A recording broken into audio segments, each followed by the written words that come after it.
Mandanya kumviriza ijwi rya Amerika.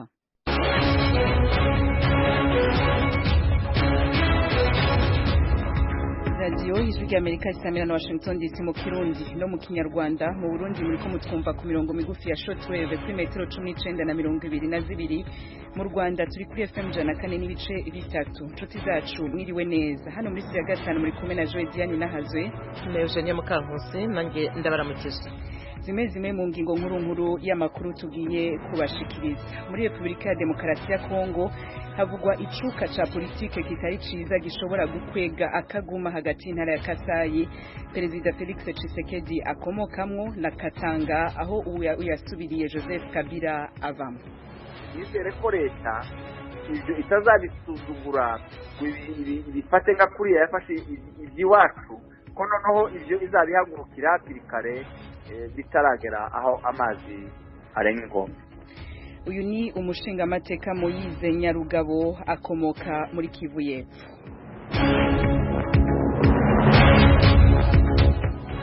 Abakozi batatu b'ishami ry'umuryango w'abibumbye ryita ku buzima OMS muri Kongo bahitanywe n'ibitero bya Mayimayi Biakato mu burasirazuba bw'igihugu.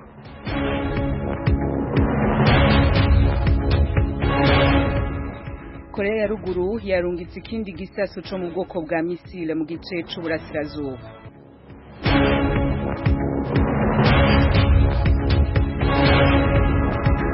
Mu mujyi wa Tumane wazahajwe n'umutingito w'isi muri Albania ibikorwa by'ubutabazi byahagaritswe nyuma yo kubona imirambo y'abari baburiwe irengero.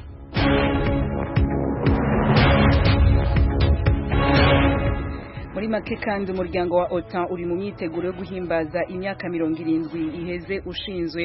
Ayo makuru yose duce ku masonga avugwa ijya nino ku isi n'ayandi tubafitiye mu karere mu kanyisase mugume hafi ya maradiyo yanyu.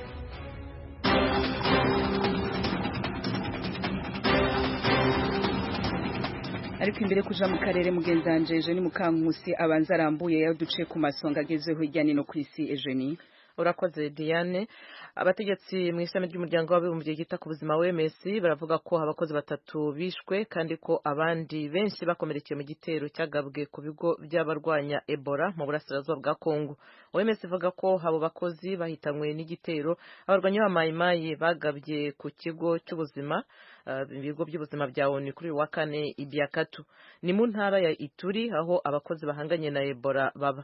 Umwe mu bantu bahatuye nawe yishwe. Abategetsi bavuga ko igitero cyo mu mujyi ku mujyi wa Mangina mu ntara ya Ituri cyashubijwe inyuma. Mu butumwa ku rubuga rwa Twitter umuyobozi mukuru wa OMS Tedros Adhanom Ghebreyesus yumvikanishije akababaro yatewe n'abatakaje ubuzima. Yavuze ko icyo batinyaga kibaye, avuga ko bagiye gushyira ingufu mu kwita ku barokotse no gukora ku buryo abakozi bari mu bindi bice by'igihugu cya Kongo batekana. Abantu barenga 2,100 barapfuye kuva icyorezo cya Ebola cyadutse hashize umwaka urenga mu ntara ya Kivu ya ruguru n'iyepfo hamwe no mu ntara ya Ituri ni mu burasirazuba bwa Repubulika ya Demokarasi ya Kongo. Muri Albania umubare w'abahitanywe n'umutingito w'isi umaze kugera kuri 41.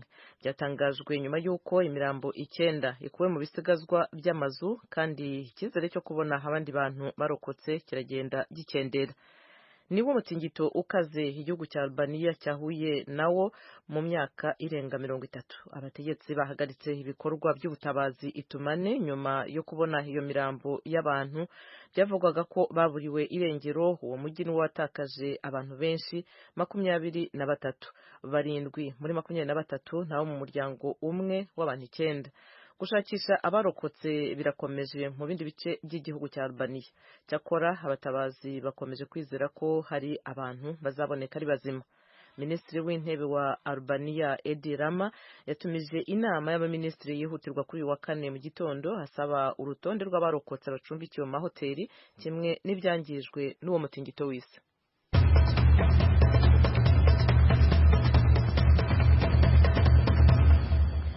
dukomereze noneho ku mugabane wa Aziya. Korea ya ruguru yongeye kugerageza misile hasigaye ibyumweru bike gusa ngo itariki ntarengwa y'ibiganiro ku bya nucleaire igere. Igisirikare cya Korea y'Epfo cyavuze ko Korea ya ruguru yohereje misile ebyiri zituruka mu majyepfo y'intara ya Hamgyong zoherezwa ku nkombe z'inyanja mu gice cy'uburasirazuba saa 11 ku isaha iyo mu karere hari ku mugoroba. Itangazo rya Korea y'Epfo ntiryavuze uburebure bw'urugendo izo misile zagurutse, cyakora nta nubwo bavuze ubwoko bwazo. Abategetsi b'Ubuyapani bavuga ko Korea ya ruguru hisa niyohereje misile kandi ko bidasa nkaho yaguye ku butaka bw'akarere kihariye k'ubukungu bw'Ubuyapani. N'ubwa mbere nyuma y'ukwezi hafi Korea ya ruguru yohereje igisasu kandi ni icya 13 kigeragejwe kuva mu ntangiriro z'ukwezi kwa gatanu. Iryo geragezwa ribaye mu gihe Korea ya ruguru irushaho kongera igitutu mbere y'uko itariki ntarengwa kugira ngo Amerika higire ibindi yemera ku byerekeye ibiganiro bya nucleaire byahagaze igere. Ku mugabane w'Uburayi abayobozi mu muryango wa OTAN baritegura inama y'iminsi 2 kwa kabiri niyo kwibuka isabukuru y'imyaka 70 ishize hashyizweho urwo rugaga. Cyakora hari umwuka mubi uyongera hagati y'abanyamuryango ku buryo bishobora gutwikiriza igihu ibyo birori. Intambara ikomeje kubera muri Syria hamwe n'Uburusiya bukomeje gutera ubwoba bishobora kuba kidobya mu nama. Hamwe n'abagize umuryango wa OTAN, Amerika na Turkiya byari hafi gusakirana mu majyaruguru ya Syria mu kwezi gushize. Ibyo byahangayikishije uwo muryango. Ibihugu biri mu rugaga rwa OTAN bivuga ko byaba byiza Turkiya iri mu muryango aho kuba hanze yawo. Uburayi bukomeje kubona Uburusiya nka kimwe mu bihugu bihungabanya umutekano nyuma y'uko mu 2014 icyo gihugu kigaruriye Crimea, kikaba gikomeje n'ibikorwa by'ubutasi, ibitero bigabwa hakoreshejwe imbuga nkoranyambaga no gukwiza impuha. Byavuzwe n'umunyamabanga mukuru wa OTAN Jens Stoltenberg muri iki cyumweru. OTAN ifite icyizere cy'uko ibyo yagezeho ari byo kwishimira mu gihe abayobozi bazabateraniye muri iyo nama cyangwa se bizihiza isabukuru y'imyaka 70 ishize urugaga rumaze rushinzwe. Muri Iraq ho imyigaragambyo yo muri icyo gihugu yiciwemo abantu 25.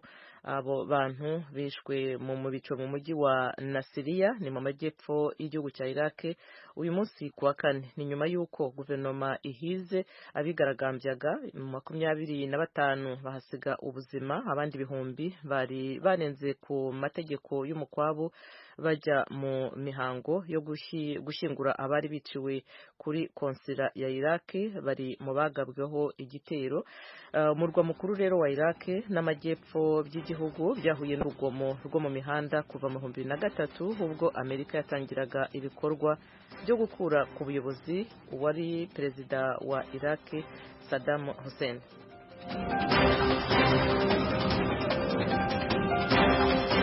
Arakoze mugenzi wacu Eugenie Mukankusi kuri amakuru avugwa ijyanye ku isaraza kugaruka mu mpera yano makuru yacu kugira ngo atwibutse ibizoba bigezeho. Ijwi rya Amerika mukomeje kumva mu Kirundi n'Ikinyarwanda, muriko murayumva ku mirongo migufi ya shortwave ko ari mu Burundi, mu Rwanda ni FM 104 n'ibice bitatu, turi live kuri 3 akaburungu radio yacu VOA akaburungu.com, adresse vya Facebook yacu, YouTube na Instagram ni VOA radio yacu. Mukanya twerekeza mu karere.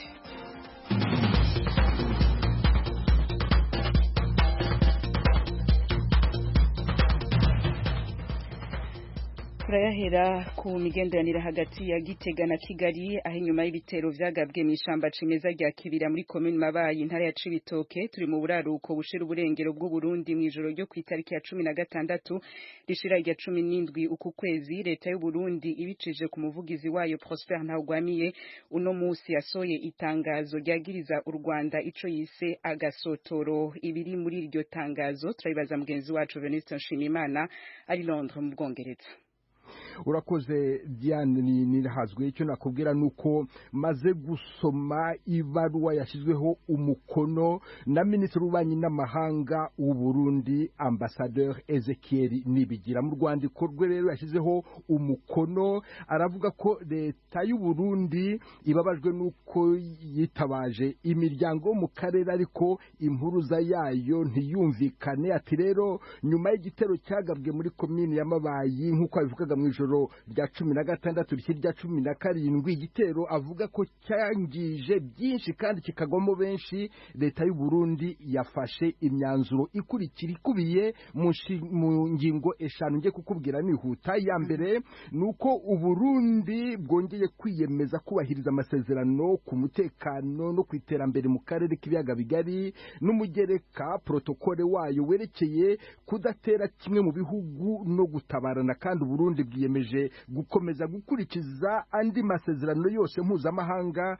afasha ibihugu kubana neza nta bushotoranyi. Naho ingingo ya kabiri iravuga ko leta y'u Burundi yamaganye ibikorwa ivuga ko bigayitse bya leta y'u Rwanda byo kwigabaho ibitero. Ingingo ya gatatu ni nayo ikomeye, iravuga ko u Burundi butazatega amatwi abashaka kubusomborotsa ariko ko butazihanganira ababutera kariya kageni bukazafata ingamba zikwiye. Naho mu ngingo ya kane leta y'u Burundi yongeye gusaba umuryango w'abibumbye, umuryango w'ubumwe bwa Afurika, ICGLR ndetse n'umuryango w'uburasirazuba bwa Afurika kurangiza inshingano zabo cyane cyane izo kubahiriza amasezerano mpuzamahanga nayo mu karere arebana n'ubutabera, amahoro ndetse no kurengera igihugu n'umutekano. Naho mu ngingo ya gatanu ni nayo ya nyuma, leta y'u Burundi irasaba iyo miryango yose mpuzamahanga ndetse niyo mu karere kudakomeza kurebera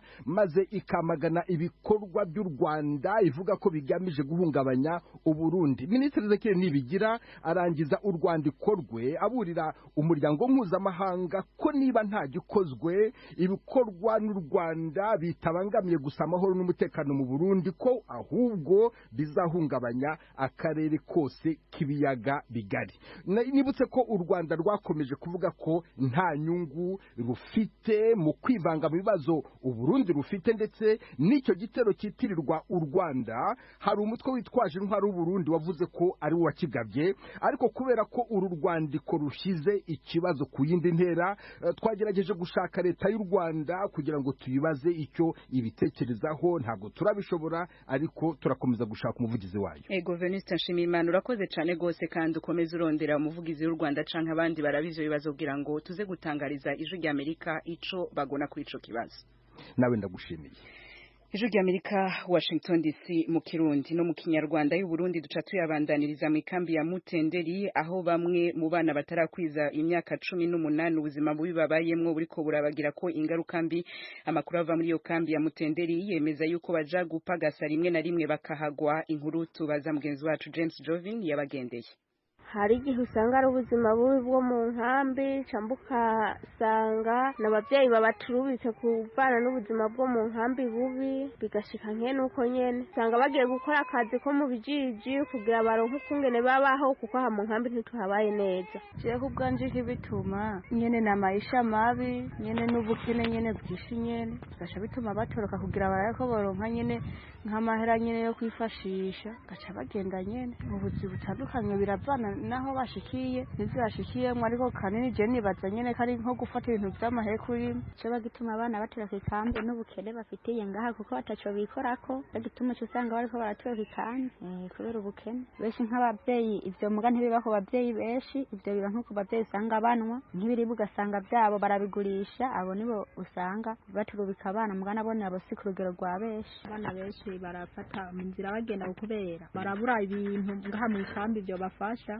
bakemera cyo bafatiga inzira bagenda kiyerera bavuga ati nazo njya baduha banazotumarira iki nduri bukuremo karatu bone umwana amaze gucubwenge imyaka 15 13 nkuko batende kwigira ubuzima hiye imbere barahura n'ibibazo kuko bahuye na polisi yo hiyo mu kijiji bagakubitwa bagafatwa nabi, bahuye n'abana mugambo bo hiyo nyene bagafatwa nabi bakakubitwa nyene, ugasanga abantu barabayeho nabi kuko nyene mu buzima bw'ngaha mu nkambi. Erega abana bacu kugira bafata inzira bagende kwirabona menga ibintu hari ibyo bataronka, nta kamunotera gusa umwana ya ntatoroka ikandi umubwira nyene namba ari bikeya n'umuvyeyi bakabisangira uko nyene bakavyumvikanamwo, akabona ati namba baduhaye izongya sindiburo nk'ico kirato sindiburo nk'ico ico gipantaro nzokwifata uko nyene nta kundi, kabona undi mwana yambaye agahuzu keza gapantaro keza akajipo keza tafata taje nanje nova muranje nogera imbere no akajipo keza gapantaro keza karato keza. Ingaruka mbe zibashikira benshi barapfirayo, abandi iyo bashitse ino bakagwara ibintu bakata, ugasanga bamwe barasaze ntitoze ibintu bibafatirayo, usanga nyene benshi baza bafise ubuzima bubi cane gose. Mu gihugu gihantu utamenyereye ubwa mbere bashobora kubona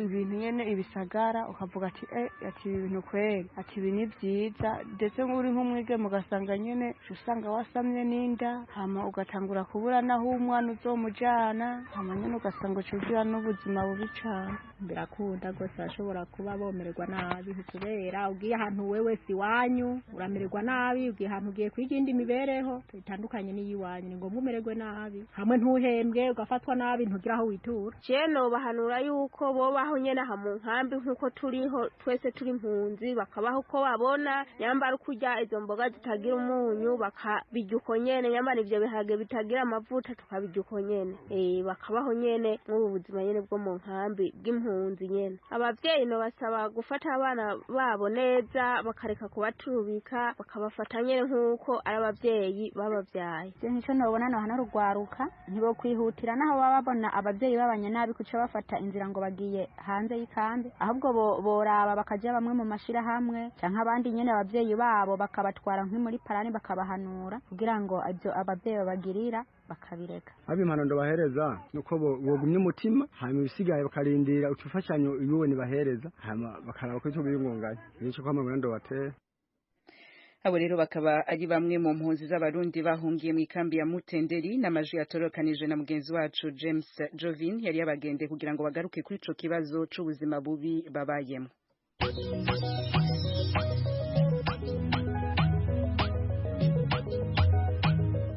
Nshuti z'ijwi rya Amerika, uretse kuri FM musanzwe mutwumviraho, mushobora kudukurikira no ku mirongo migufi bita short waves kuri metero 25, ni ukuvuga kuri kilohertz 11,835.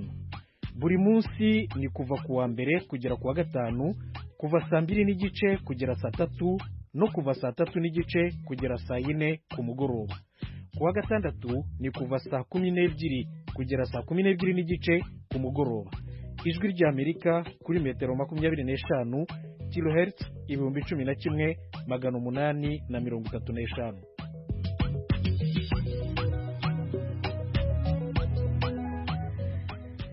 Muri Republika ya Demokarasi ya Kongo hamaze iminsi havugwa ukumvikana guke hagati ya FCC ubwo n'urunani ruhurikiyemwo imigambwe ishigikiye uwahoze ari perezida wa Kongo Joseph Kabila, n'urunani Kashe go ruhurikiyemwo abagereye perezida Felix Tshisekedi. Abakurikiranira hagufi politike ya Kongo bemeza ko ico cuka kiri hagati yabo yizo mpande zibiri, no kuvugisha gukwega akaguma hagati ntara ya Kasai perezida Tshisekedi akomokamwo na Katanga aho uwo yasubiriye Joseph Kabila aturuka.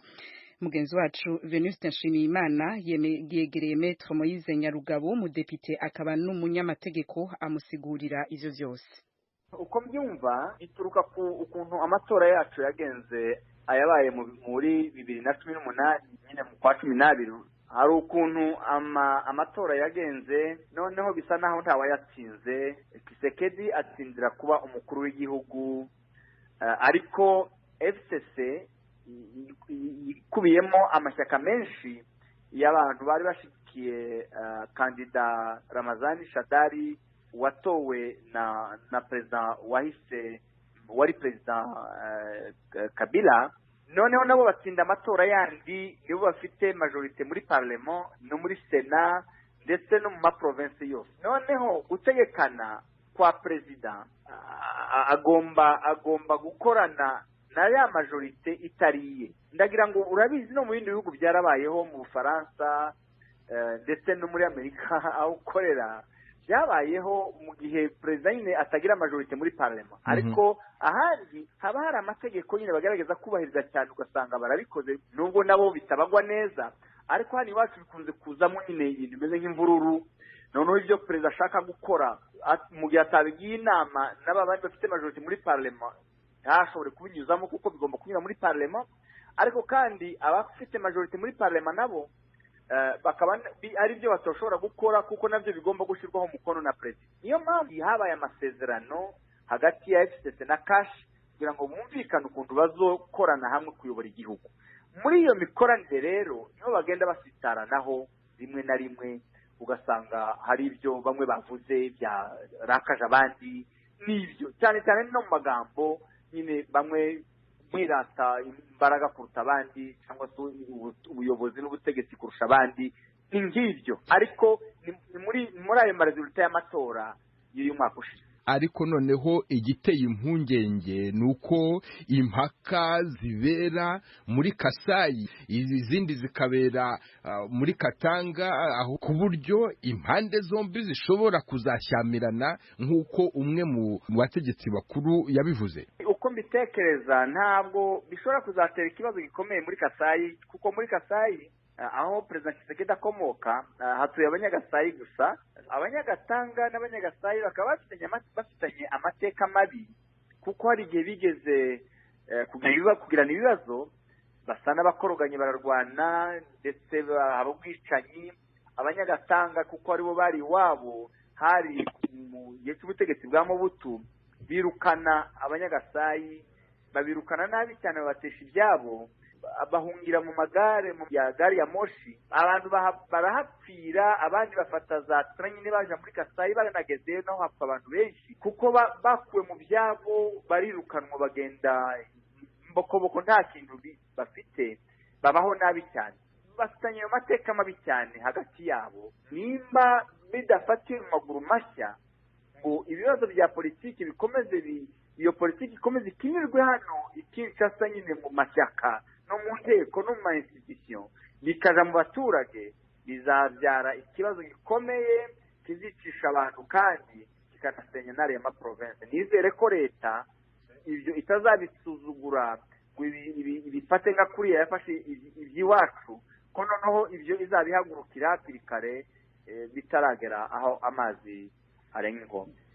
Nabonye vice ministre w'intebe wungirije ministre w'intebe akaba na ministre w'ubutegetsi bw'igihugu Gilbert Kankonde yasabye abanyakasayi ndetse n'abanyakatanga gucisha make kugira ngo batavaho basuka amavuta ku muriro.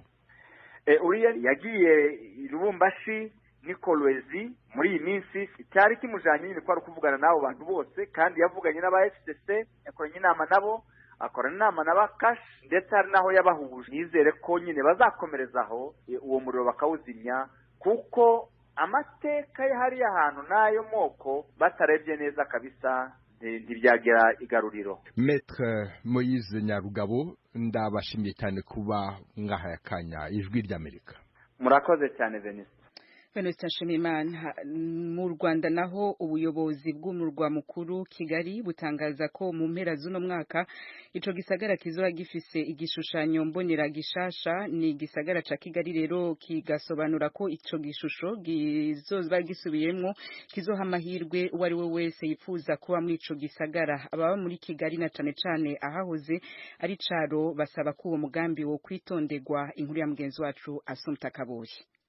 Mu bishya biri muri iki gishushanyo mbonera kigiye gusohoka harimo inyito nshyashya zitabagaho mu cyari kiriho mu mwaka w'2013. Hagaragaramo ikomatanya bikorwa ku mikoreshereze y'ubutaka ritari ririho mu myaka ishize. Ubuyobozi bw'umujyi wa Kigali busobanura ko umuntu ufite ubutaka yemerewe kuba mu kibanza kimwe yakubakamo inzu y'ubucuruzi ikaba yanaturwamo mu kindi gice. Ikindi cyavuzwe n'umujyi wa Kigali cyaje muri aya mavugurura nuko imiryango itishoboye ishobora guhabwa uburenganzira bwo kubaka mu byiciro ukaba wabanza kubaka icyumba kimwe ukagenda wongeraho buhoro buhoro gusa nturenge ibyo wemerewe kubaka. Bwana Rukundo Benone ushinzwe gushyira mu bikorwa igishushanyo mbonera avuga ko mu gishushanyo gishya hazaba harimo ibyiciro byose bigaragaza icyo ubutaka buzakorerwamo. Ahazaba hari inyubako zitinda, inyubako z'ubucuruzi, inyubako zo guturamo ndetse n'ahagenewe ibishanga. Bamwe mu baturage batuye umujyi wa Kigali ariko mu duce ducucitse twitwa utujagari baribaza niba batazasenyerwa.